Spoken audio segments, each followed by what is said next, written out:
Cricbuzz Unplugged, Adam Collins. I've got Katherine Brunt with me, player of the match tonight. You've been involved in Ashes series for 15 years, 8 series. Did it with the bat tonight, did it with the ball again. People are always trying to retire you. We keep asking you this question over and over, but surely you got some more cricket in your left. I'm trying to retire myself, but the coach keeps coming on to me like saying, you know, you've got 4 years left in you, Brunty. I'm going to get every single drop of energy out of you.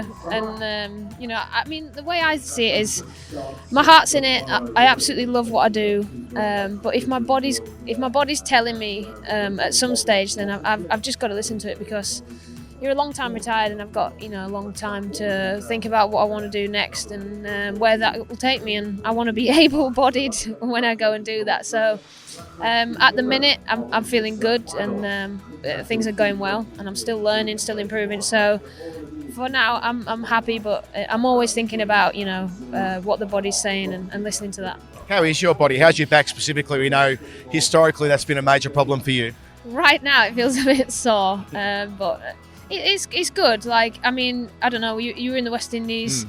I bowled 4 balls and then I ended up in a wheelchair and for a day, and like I had 9 weeks of hell. And it's, you know, it's moments like that where you think, am I doing the right thing? Should I be putting myself through this? But then you always forget about the other side. Like, you're not in that state for long, but what we do is brilliant, and the staff behind me and how they help me is brilliant, and they keep me going.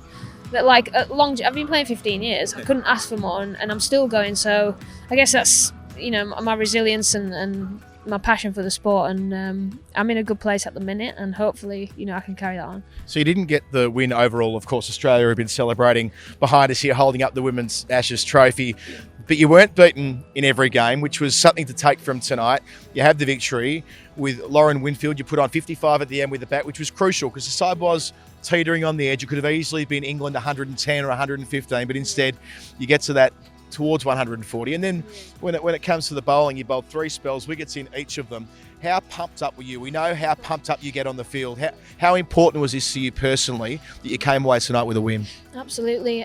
We wanted some momentum going into the next big tournament, which is the World Cup, T20 World Cup. So we wanted to have one over for the start of that, and we wanted to.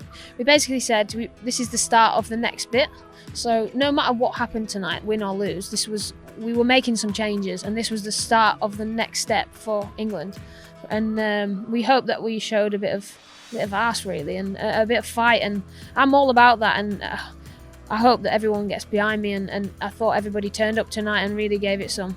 If you're at one end of the age spectrum in terms of international cricket, you got 2 20-year-old spinners who were outstanding tonight. Sophie Eccleston, she might already be the best spinner in the world. And then Matty Villiers on debut from Essex. 5 wickets between them. How exciting is that for you as the veteran in the side that's seen so many players come through? Yeah, it's brilliant. I mean, Sophie is 20. It's only 20, but she's been around the England squad now 4 years, and she's learnt a lot. She was under Danny Hazel's wing. Danny did some brilliant work with her for 2 years before she retired. 3 years, and now she's under Gareth Breeze's wing, and she's working hard at what she does. She isn't always like, she's always still, you know, when you're young, you want to be away for 8 weeks, you want to go home, see your family, and it gets quite hard for them in that way, but we really do look after them, and we're a supportive network, so hopefully we can, you know, make them thrive and get them to their best every time. I mean, Maddie out there was unbelievable. We saw her 2 months ago. We played some internal games, and she just doesn't get phased, and she's brilliant to captain. And as you can see, big moments don't seem to phase her, and I think that's the key. Like, you've got to be able to want these moments, and for people to watch you and scrutinise you, and you just go out and show them, rather than be standoffish and scared and all those things. So it's just brilliant to see our 2 youngsters come out and boss it like that. And in closing, the gap between the 2 sides, there's been a lot of conversation about where England domestic cricket's at. There's going to be a transformation next year, but do you think it's possible that in 2 years' time or 4 years' time that England can bridge the gap and reclaim the Ashes? Yeah, absolutely. Like you said, we weren't far away. The game at Brighton, we wanted 140 like we did tonight. Yep. And we didn't get it. And me and Lauren, when we had the opportunity and we messed it up. I mean, we can't say it's on us. Obviously, it's on everyone and people to extend partnerships and back through and things like that.